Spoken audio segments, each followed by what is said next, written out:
បាទសូមជម្រាបសួរបងប្អូនថ្ងៃនេះថ្ងៃគៀនឹងថ្ងៃគៀស្អែកថ្ងៃសិលហើយចម្លាក់ដៃសាងពីស្នែងបក់ធ្លុះនេះបានប្រហែលជាចូលចិត្ត10អង្គមកទៀតនឹងហើយស្អែកចូលព្រះខ្វាមកទៀតបងប្អូនណាចូលព្រះខ្វាព្រះបិទមុខហើយចម្លាក់ដៃសាងវគ្គក្រោយនេះគឺសាងពីភាគច្រើនឃ្លៀកបងប្អូនណាភាគច្រើនឃ្លៀកបក់ធ្លុះហើយចំពោះចុងគឺមានភ្ញៀវយកហើយចុងមានភ្ញៀវយកហើយកន្លែងបក់ធ្លុះនេះទៀតតើក៏ម្ចាស់ចុងហ្នឹងក៏គេយកដែរម្ចាស់ចុងក៏គេយកដែរអញ្ចឹងគាត់អត់ទាន់កាត់ដើម្បីទុកបង្ហាញបងប្អូនឲ្យមើលស្នែកបក់ធ្លុះសិនណាហើយស្នែកនេះនៅសល់មួយដើមហើយខ្ញុំក៏បានឆ្លាក់ច្រើនដែរឆ្លាក់ច្រើននៅសល់កន្លែងនេះអាចនៅឆ្លាក់បានច្រើនទៀតហ្នឹងហើយបងប្អូនមើលទៅហ្នឹងហើយឃើញថាស្នែកនេះវាធ្លាប់បក់ធ្លុះម្ដងហើយបានវាធ្លុះម្ដងទៀតកន្លែងសនោះវាស្ដើងបងប្អូនស្ដើងវាធម្មតា3វាបក់រាប់ឆ្នាំបានធ្លុះបងប្អូនណាបាទហ្នឹងហើយយើងងាកមើលមកចម្លាក់យើងវិញចម្លាក់តួអង្គខាងក្រោមនេះបានអភិសេកហើយបងប្អូនបានអភិសេកនៅវត្តកែវជ័យអភិសេកក៏វេនទី13ប្រជុំទី13ណាហ្នឹងហើយមានព្រះបិទមុខព្រះឈ្នះមាហើយព្រះបិទមុខនៅសល់4អង្គហើយព្រះប្រក់នាគនេះក៏នៅសល់តែ1អង្គទេដែលបានចម្លាក់ដែលបានអភិសេកហើយបងប្អូនណាអភិសេកហើយនឹងហើយចំពោះតួអង្គគឺមានរុក្ខទេវតាវិញ្ញាណមកសន្ធិដ្ឋណាបងប្អូនណានឹងពួកប្រភេទស្នែងនេះគឺរុក្ខទេវតាដែលកាន់ភាគច្រើនណាកាន់ស្នែងភាគច្រើនរុក្ខទេវតាតែបើពួកបញ្ញាក្អែកអាហ្នឹងអាចជាពួកព្រាយហ្នឹងហើយពួកព្រាយច្រើនជាងហ្នឹងហើយចម្លាក់ខាងលើនេះបានប្រសិទ្ធិបងប្អូនណាបានប្រសិទ្ធិអត់បានអភិសេកដោយសារយើងដឹងហើយកម្មវិធីអភិសេកមួយមិនចេះតែមានទេហ្នឹងហើយចំពោះបងស្រីបរោះដែលចង់បានស្នែងឃ្លីកបក់ធ្លុះនេះប្រម៉ែនាគសាងពីស្នែងនេះបងប្អូនណាសាងពីស្នែងឃ្លីកបក់ធ្លុះហ្នឹងគឺយើងប្រើហាងស្នែផងប្រើហាងការពារពពួកអមនុស្សផងហ្នឹងហើយចំពោះបងស្រីដែលរស់ស៊ីតែងតែហ្នឹងហើយជួនកាលកន្លែងខ្លះវាកាច់កង់គ្នាទៅមិនត្រឹមតែកាច់កង់គ្នាធម្មតាទេរកគ្រូរមកធ្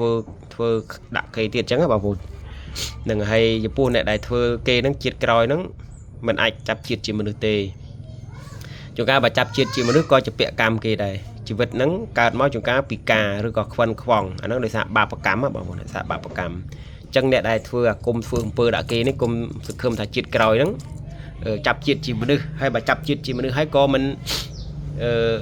ស្រួលដោយគេទូទៅដែរគឺវេទនាដោយបងប្អូនឃើញអ្នកខ្លះ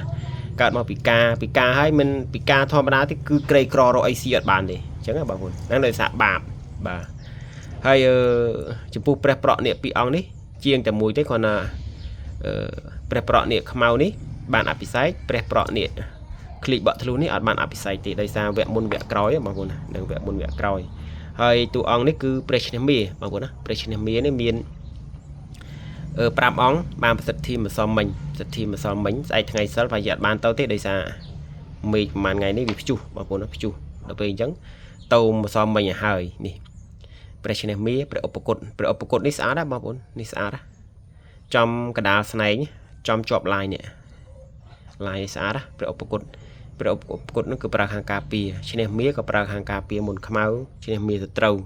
ហើយຂະຫນາດនេះຂະຫນາດទូចល្មមសម្រាប់បងដែលមិនចង់បានធំពាក់ទៅប៉ោងអាវបាទយើងពាក់ទៅស្អាតហ្នឹងហើយពីអង្គខាងលើនេះនេះអីសីខ្លាបងប្អូនអីសីខ្លាសាងពីស្នែងខោលតែស្នែងខោលនោះក៏ពិសេសដែរខោលបុកដីយើងបញ្ចុះឃ្លីកបក់ធ្លុះខ្មៅបក់ធ្លុះបាតបលាំងនេះ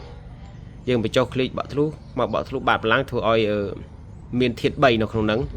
មានស្នែងផងស្នែងខោលផងស្នែងឃ្លីកផងស្នែងខ្មៅបក់ធ្លុះផងអញ្ចឹងធ្វើឲ្យរបស់នេះខ្លាំងខាង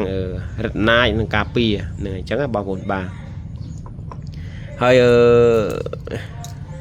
ព្រះសីវលីហ្នឹងសាងពីស្នែងតែមួយជាមួយនឹងអីសីខ្លាហ្នឹងទេបងប្អូនពូស្នែងមកកលហ្នឹងគឺធំចូលមកទឹកកន្លះដល់ពេលអញ្ចឹងសាងបានច្រើននេះសីវលីហ្នឹងគឺយើងប្រើខាងស្នែរ៉ូស៊ីនៅការនិយាយស្ដីជាមួយអ្នកចិត្តផងអ្នកចិត្តខាងទៅប្រត្រៃតាក់តងគ្នាគេទៅឲ្យគេស្រឡាញ់គេអាណិតគេចូលចិត្តហើយចាយន្តនមោពុទ្ធយៈនៅពីក្រោមបល្ល័ង្កផងដែរបាទហ្នឹងហើយស្ដេចវេស្សវណ្ណនេះស្ដេចវេស្សវណ្ណ នឹងឈ្នះមេទូចនេះបានអភិសេកហើយនេះស្ដេចបេសវណ្ណឬក៏ស្ដេចយៈហ្នឹងគឺយើងប្រើហាងការពារពពួកអមនុស្សនេះបងប្អូនសិស្សសាលានិស្សិតមិនថា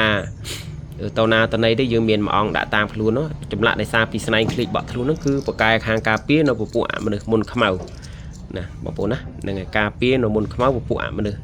តួអង្គគឺឆ្លាក់ហើយស្អាតស្របអ៊ីណុករួចស្រេចបងប្អូនណាស្របអ៊ីណុករួចស្រេច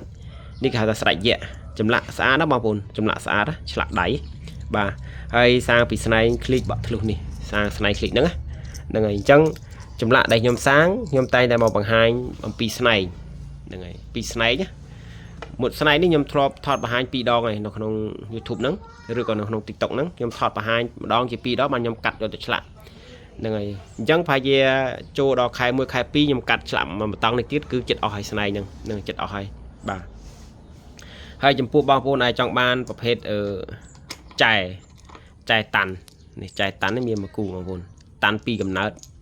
អានេះគេថាចែតាន់ឬក៏កធប់ជ្រូកញីអានេះតាន់ពីកំណើតហ្នឹងហើយគឺតាន់ពីកំណើតមានន័យថាគឺកំណើតជ្រូកហ្នឹងគឺកាត់មកគឺតាន់តែម្ដងគឺអត់មានប្រហោងអីប្រហាក់ប្រហោងអីតាតិចទេហើយ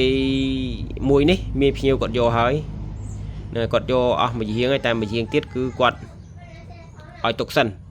ដោយសារប្រជុំឲ្យគាត់ដាច់លុយណាដាច់លុយអញ្ចឹងក៏ខ្ញុំយកមកបង្ហាញបងប្អូនមើលទៅបាទអញ្ចឹងពីរហ្នឹងចាយតានពីរហ្នឹងគឺវាល្អដូចគ្នាគាត់ណាមួយខ្លីនេះពិបាករកបន្តិចដោយសារខ្លីបើរែងវែងនេះគឺងាយនឹងជួបក៏ពិបាករកដែរតានប្រភេទអញ្ចឹងណាប្រភេទចាយតានជ្រូកញីនេះវាយើងថាសម្បូរក៏ថាបានព្រោះអីវាងាយនឹងជួបមិនថាខ្ញុំមិនថាគេទេគឺងាយនឹងជួបដូចគ្នាតែប្រភេទខ្នាយតាន់មិនងាយមានទេបងប្អូនមិនងាយមានហ្នឹងហើយខ្នាយតាន់ណាហ្នឹងហើយខ្នាយតាន់មិនងាយមានអញ្ចឹងបានថ្លៃបើប្រភេទចាយតាន់នេះងាយនឹងជួបក្លុកកលៀតណាក៏យើងធ្លាប់ជួបដែរតែគាត់ថាបើឲ្យថ្លៃដូចខ្នាយតាន់គឺមិនអាចទៅរួចជាមួយខ្នាយតាន់ទេបាទ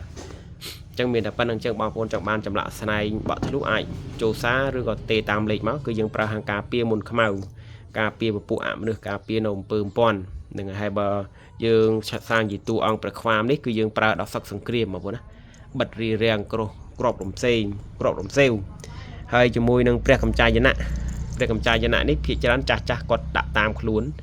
ព្រះខ្វាមនិងព្រះកម្ចាយណៈនេះគឺប្រើហាងបិទរារាំងនៅគ្រោះនៅក្របរំសេវហើយក៏ប្រើខាងស្នែមហានិយមផងដែរបាទអញ្ចឹងមានតែប៉ុណ្ណឹងបាទបងប្អូនចង់បានអាចឆ្លាញ់ចូលសារឬក៏ខលតាមលេខមកបាទសូមអរគុណបងប្អូនបាទ